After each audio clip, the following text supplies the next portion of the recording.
ole tun truma chon Christian thlabua hla te hi a thlûk hriat nan number pakhat na tanga som na thleng hi kana salok don ani a thlûk hriat na chauh tur ania a khot ti te a play keyboard lampang a moi le moi lo lam ka chu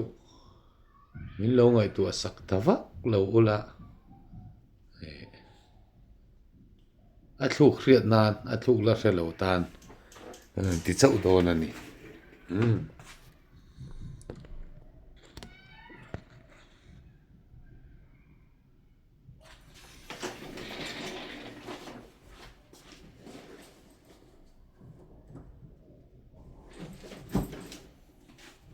Christian lagu number pakhat na tang hin kan ki banga ka labu hi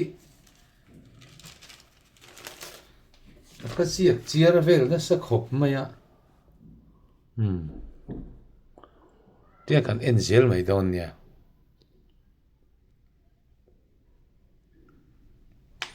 akan thiam to sa po nianga ma se kan thiam to sa tak po kha an sa zel don thawani a ki hi E flat ania he kan du to kong ang khan kan ti zel mai don ani E flat alonia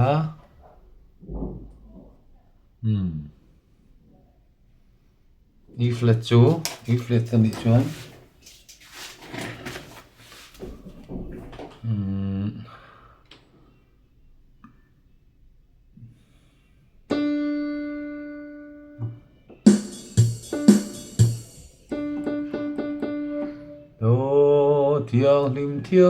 thiang lim chu di nia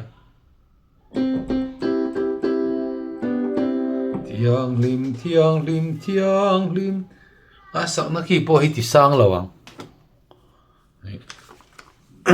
dam thei ang ini kan samai mai don nia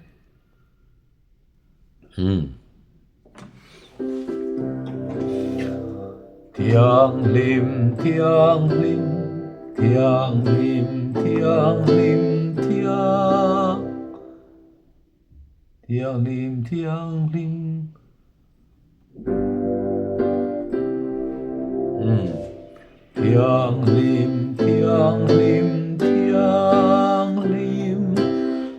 en kim ti thei pa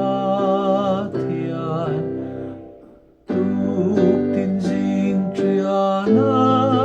po zain kan fa kang che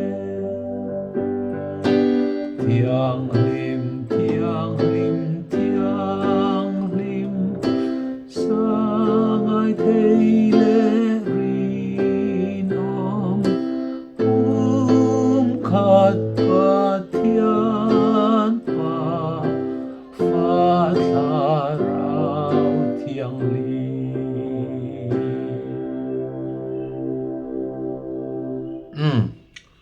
khani du to mayang adol le chu le le van ten in o chhuaru number pan ina alo nia le le van ten in o chhuaru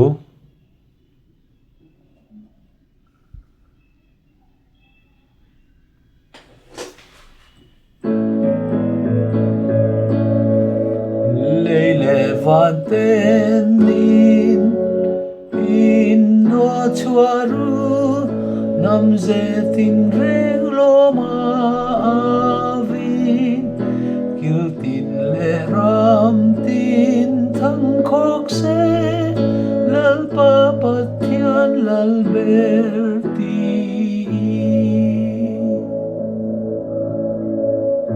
a thu tiam rin om nghe tak chu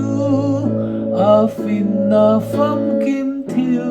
ruat nen ring le do ngam tu me o lal pa pathian lal berani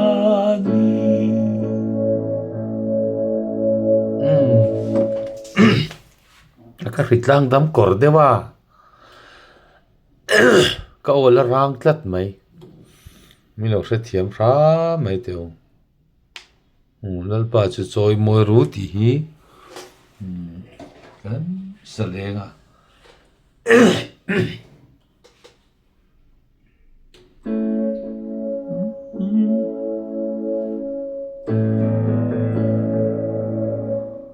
lal pa chu choi moi ru pa thiên cha ka chu chan dam na ma tak le kan pial ra ka kong min fil to avangin nama chu phak ru me ale chung ding zinga min phuai zela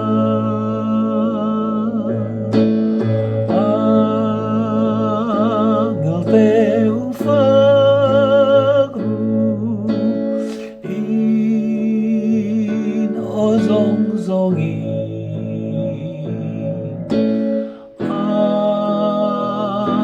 mel râu bụi chuan mi riu rua chun ne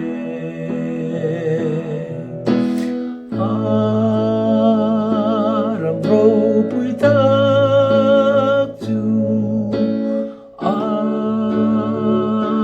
giao đều đề vang na tho zong zong na tho zong zong in lal pan phak o katlara phak vero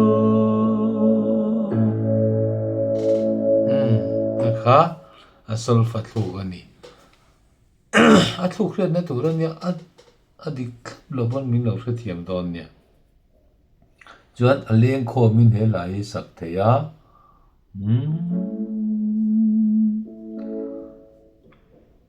leng khawm chuan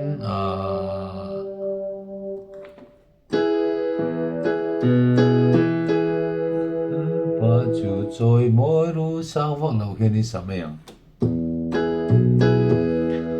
lal pa chu choi moi ru pa thian sa ka chu chan dam na ma tak le kan pial ra kal ko min fil to avangin na ma chu phak ru me ale chu ding zinga min hruai zela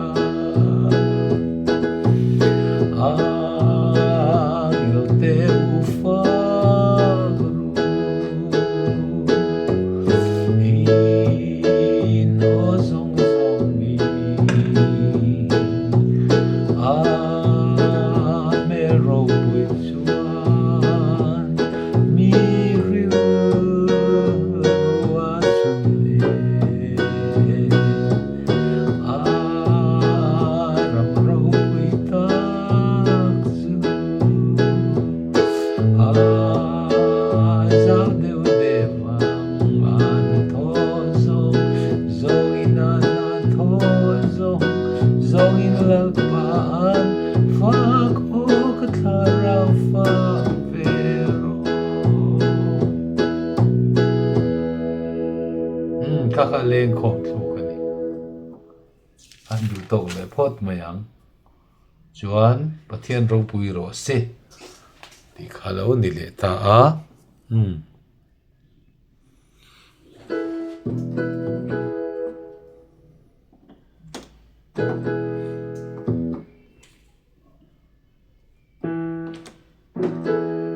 pathian ro pui ro se chan dam na pe tu khovel ngai vangin afa pa min pe kan sual kan na tura anun na pe chan dam na kong na hong mi tin yu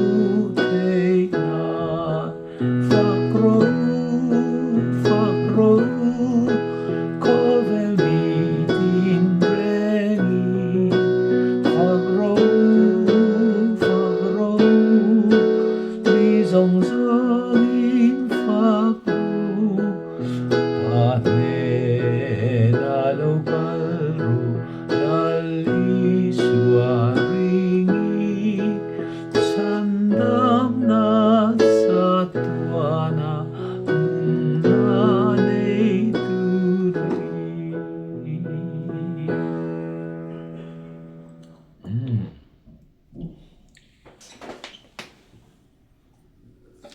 chuan number panga na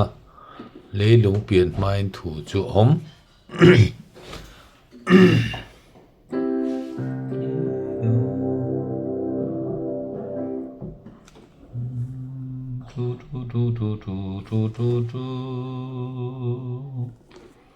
leilung pian hmain thu chu om ti kha lo ni le a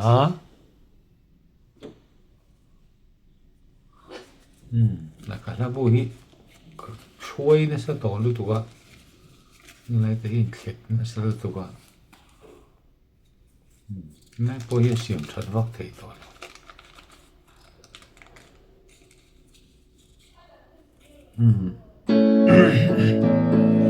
leilung pian hmain thu chu a o papathian men sa tuanina inzo engkim mazain namanasya siam lo om lo kovela chu chan chin na chuan hei kan lo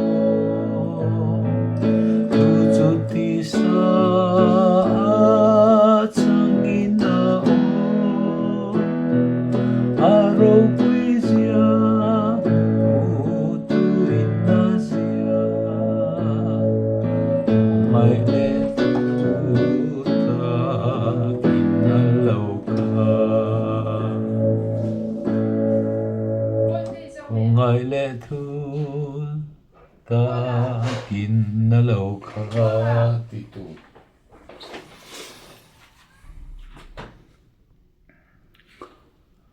chuan a dot le chu jinga sawa ten ti kha nia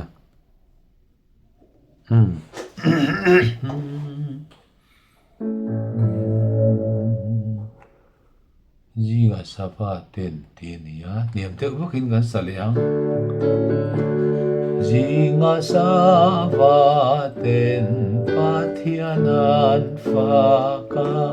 pangparina ro puizia en tirfo atil siam zongin amaan soy moy mi ring chauh lo chu jirtian mai lo le vaminu kantel ve ani ain angai na kan ria kovel zong poin sarwal sela ama fak nahi an sa seng lova ama fak nahi kan ti kha solfa chuan ama fak nahi so so mi do so ani chuan a dot le chu number 7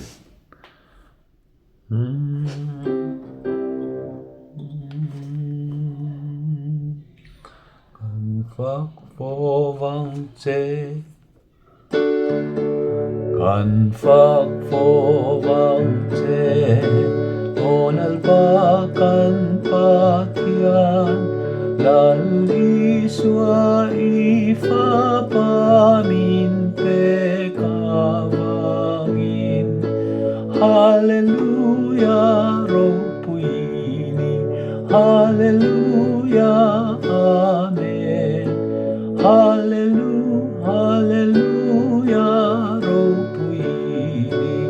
minti minti harang che kan fak vo wang che onal pa kan pathian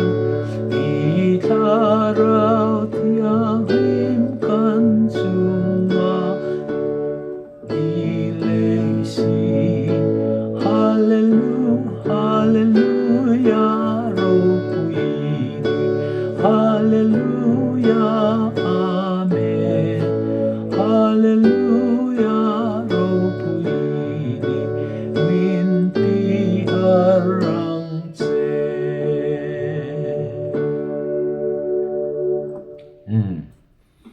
dot le chu o hallelujah lal paro pui ber leng khom la alo dia o hallelujah tolfa pona sak theya mase leng khomin kan sat tlang puya o hallelujah lal paro pui ber afak na kil tina fon se ram tin lal ro pui le za om ber chuan mi thin lung chunga tuan sai le ro khoi kir le ang se kalbo ta te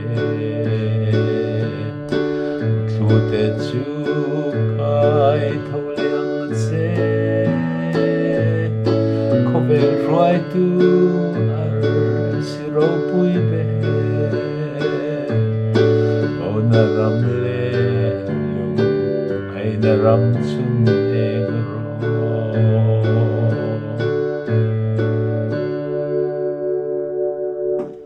tiha kana ki zor ni chuan olal pa davida le thar si number ko na ni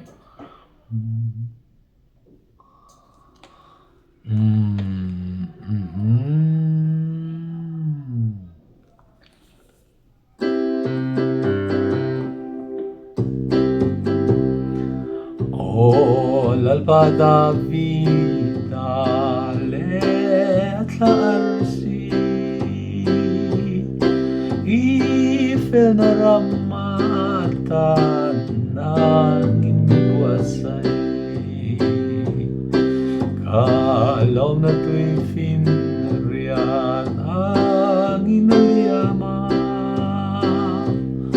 tilu'y kamazayin ni mikafaka olal pazayin ni mikafaka kovela isiam zong zong zai se lal pa soy moy na o te chuaru niluhi zai na lokata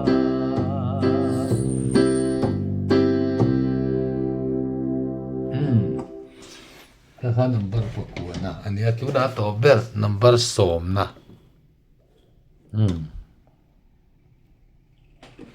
itu kan sakhat ko pin kasya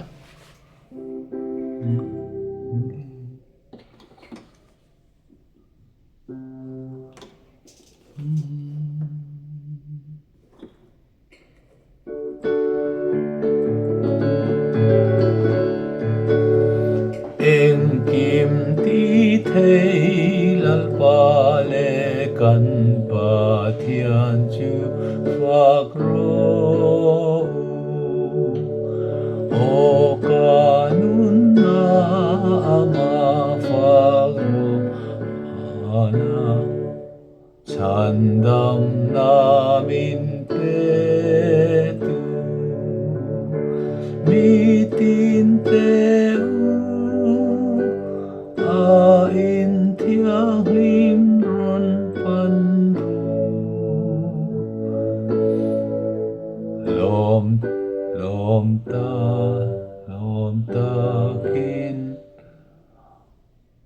lom takin ama ifaka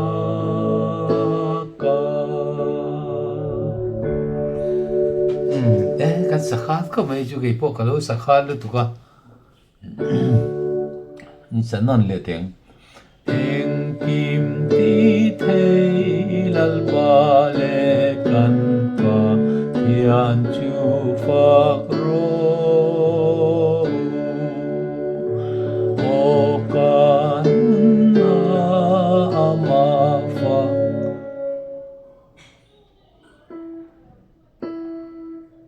o kanun na ama phak ro chan dam namin petu mitin